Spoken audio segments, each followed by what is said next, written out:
À l'heure où j'enregistre cette vidéo, il fait une chaleur horrible chez moi. Enfin, genre vraiment. En plus, là, j'ai tout le matos, j'ai les lumières, bref. C'est pas fun. Des vidéos sur des mangas que j'aime bien, j'en ai fait. Des vidéos sur mon manga préféré, j'en ai fait beaucoup. Des recommandations, j'en ai fait pas mal aussi. Mais avec tout ce que j'ai pu lire, admettons que si je devais choisir 10 mangas et emmener ces 10 mangas sur une île déserte, je choisirais lesquels? Pas de réflexion type « Oh ben, vu son impact sur le manga moderne, je dois prendre un manga de Tezuka et prendre Dragon Ball. » C'est du bête et méchant là. Si je devais choisir 10 mangas, prendre mes 10 préférés, ça serait lesquels? J'ai donc ressorti mon aniliste de plus de 300 entrées. Pour certains, c'est impressionnant, pour d'autres, c'est ridicule et je suis un amateur. Mais c'est pas ça qui va nous intéresser. La vraie question à se poser, c'est qu'est-ce que seraient les 10 mangas que je vous dirais de lire à tout prix? Et je dis bien 10 œuvres, c'est pas un top 10. Non, parce que moi les classements ça m'intéresse pas, je m'en fiche un petit peu, donc voilà. On va commencer direct par Valkyrie Apocalypse. Au moins, vous l'avez dès le début, vous vous en doutiez, et donc on est débarrassé. C'est mon manga préféré, j'ai pas grand chose à ajouter, j'ai fait plein de vidéos dessus, donc allez vérifier, allez regarder les vidéos, checker tout ça. Pour ce qui est de l'histoire, je vais quand même vous donner quelques mots dessus sur cette vidéo. Tous les 1000 ans, t'as les dieux de tous les panthéons, je dis bien tous les panthéons, qui viennent voter si l'humanité doit disparaître ou rester. On en arrive au point où on a peut-être été un petit peu trop loin, et donc les dieux disent... Il y en a marre. Allez, ça dégage. Brunhilde, la chef des Valkyries, intervient donc. Cette dernière invoque le droit du Ragnarok, les dieux doivent choisir 13 représentants et les humains aussi. Voilà, on a le droit de se défendre. Il y aura donc 13 combats en 1 contre 1, le premier camp a 7 victoires, à gain de cause. Plus le temps passe, plus on apprend des choses sur le Ragnarok et à quel point ce tournoi cache certains trucs vraiment pas fous. Avec le synopsis, on peut s'attendre au manga cliché de base, full bagarre.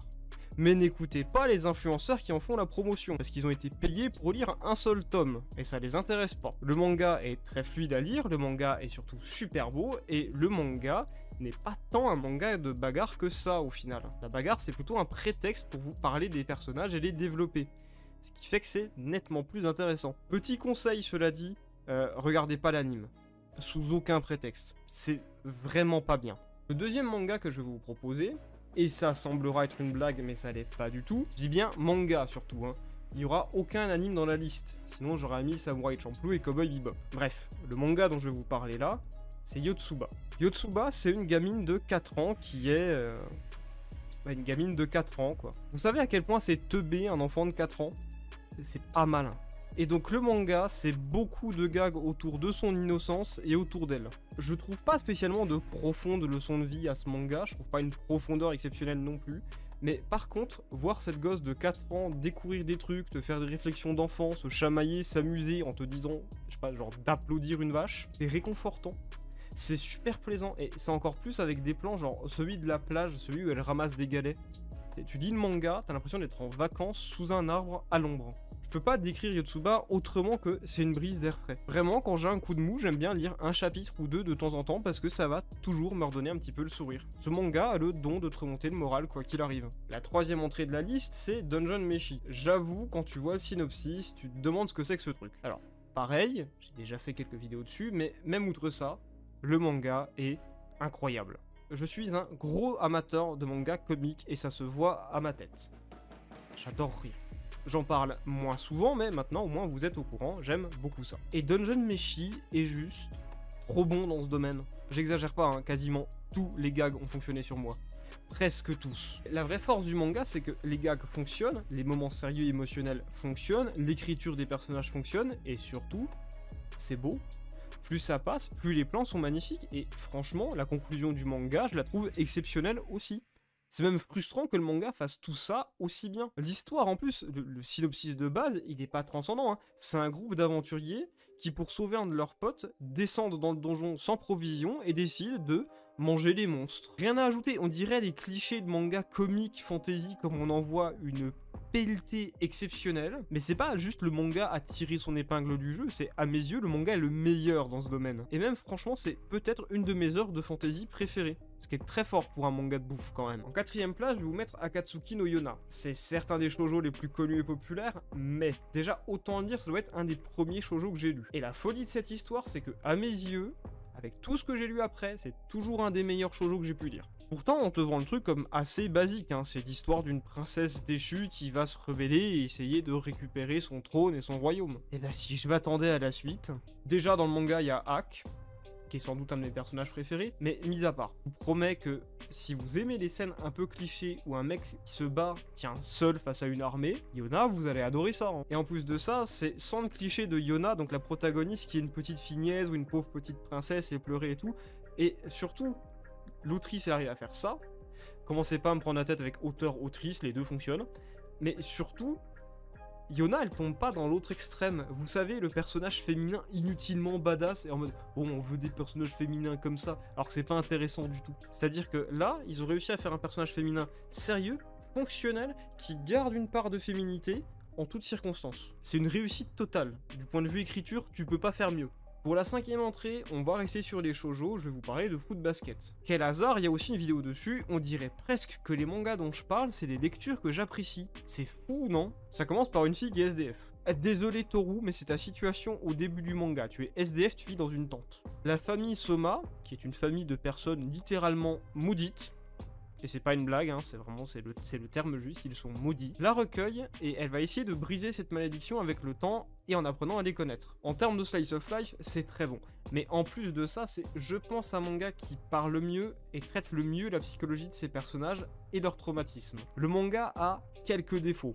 Des persos qui sont pas utiles, il y a des age gaps un peu gênants, mais vraiment, outre ça, tout est excellent. Tout est très très bon. Et c'est pas une hyperbole, tous les développements sont logiques et sensés. Il y a des gens qui se sont plaints parce que l'héroïne elle est niaise ou je sais pas quoi. Réfléchissez 5 secondes. C'est une gamine de 15 ans qui a perdu sa mère l'année dernière. Et le dernier conseil de sa mère, c'est d'être gentille avec les gens. Donc forcément, ça marque un peu. Pas grand chose de plus à vous dire sur le manga, juste faites attention à un point, le dessin a un peu vieilli. En 6ème position, est-ce que vous aimez Blue Lock ? Bah désolé, je vais pas en parler parce que j'aime pas Blue Lock. Par contre, mon manga de sport préféré, c'est Aishid 21. Déjà, je pense que vous êtes au courant depuis le temps, Murata, quand il s'agit de dessiner, il est assez fort. Mais mettons le côté dessin incroyable de côté. Quand il s'agit de sport en lui-même, c'est sans doute le manga qui m'a fait le plus vibrer. Pour le contexte, mon podium de manga de sport, c'est Slam Dunk, Aishid 21 et Haikyuu. Je ne suis pas original, je sais. Pour en revenir à Aishid en lui-même, déjà dans le manga, t'as la légende du club, Iruma, qui littéralement a des plans de génie à vous faire pâlir Aizen, mais pour du football américain. Mais en plus de tout ça, la raison qui le pousse à faire ce qu'il fait, les méthodes, ça rend tout incroyable. Et c'est même pas le personnage principal. Oui, parce que le personnage principal, c'est Senna, qui a la particularité déjà d'avoir un petit gabarit, ce qui est peu conseillé quand on fait du football américain, mais surtout, il a la particularité d'être beaucoup trop vif et rapide pour un japonais. Le mec court trop vite. On décide donc d'en faire la star de l'équipe de football américain qu'il rejoint de force. Et tous les personnages ont un développement. Tous ou presque tous sont intéressants, tous sont cool à suivre. C'est un peu triste parce que j'ai l'impression de vous conseiller que des trucs relativement mainstream et connus, et je suis assez désolé de ça. Mais à un moment, faut le dire, quand c'est bien, c'est bien. Et on va pas changer une équipe qui gagne, on va parler de Berserk. Tantôt, les mangas, avant, il y avait une petite possibilité que vous les aviez pas lus. Ou une petite possibilité que vous les connaissiez pas. Je dis bien, possibilité. Mais bon, Berserk, j'ai un peu de mal à vous croire si vous connaissez pas. Petit disclaimer par contre, c'est pas une lecture à mettre entre toutes les mains. J'ai fait l'erreur de lire Berserk pour la première fois quand j'étais trop jeune, 15 ans à peu près. Ce que je vous déconseille, pas seulement parce que c'est de la curiosité morbide, mais parce qu'il y a beaucoup de points de lecture que vous ne comprendrez pas. Dites-vous qu'encore aujourd'hui, il y a certains adultes qui n'arrivent toujours pas à comprendre des points du récit qui sont même pas si implicites que ça. Genre la potentielle attirance romantique de Griffith envers Guts. C'est pas qu'ils comprennent pas, c'est qu'ils sont dans le déni. On va pas relancer le débat, mais bon, c'est assez cocasse quand même. Berserk, c'est giga référencé artistiquement parlant. C'est une histoire de dark fantasy qui est super cool, qui est peut-être une des plus complètes, mais vraiment c'est giga référencé artistiquement parlant.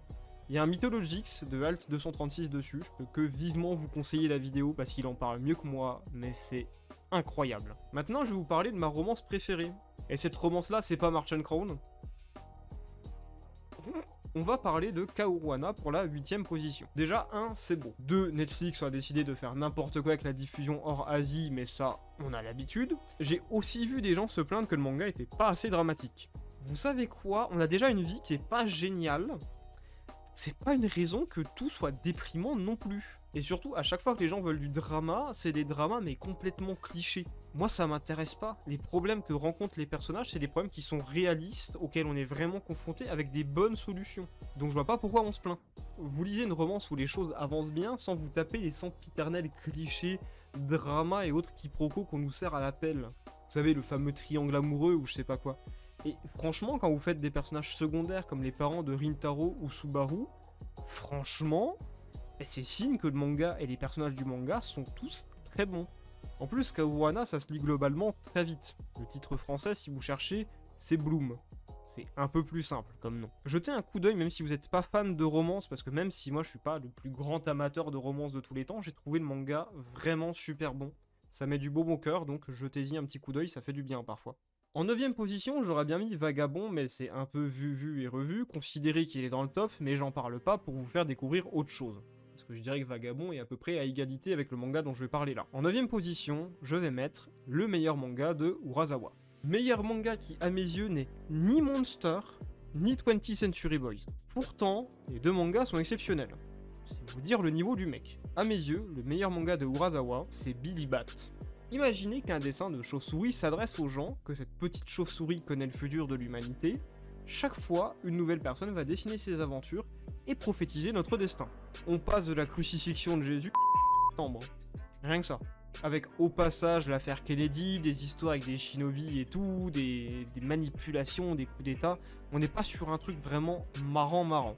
Et vous allez retracer pas mal de points de l'époque de l'humanité et surtout des drames de l'humanité avec une enquête vraiment plaisante. Vous allez voir les grands noms de l'histoire et ce qu'ils feront du monde, comment la chauve-souris les influencera. Franchement, tout le long du manga, j'étais en haleine. Et la conclusion, même si elle est un peu cliché, est franchement fantastique. Foncez sans hésiter.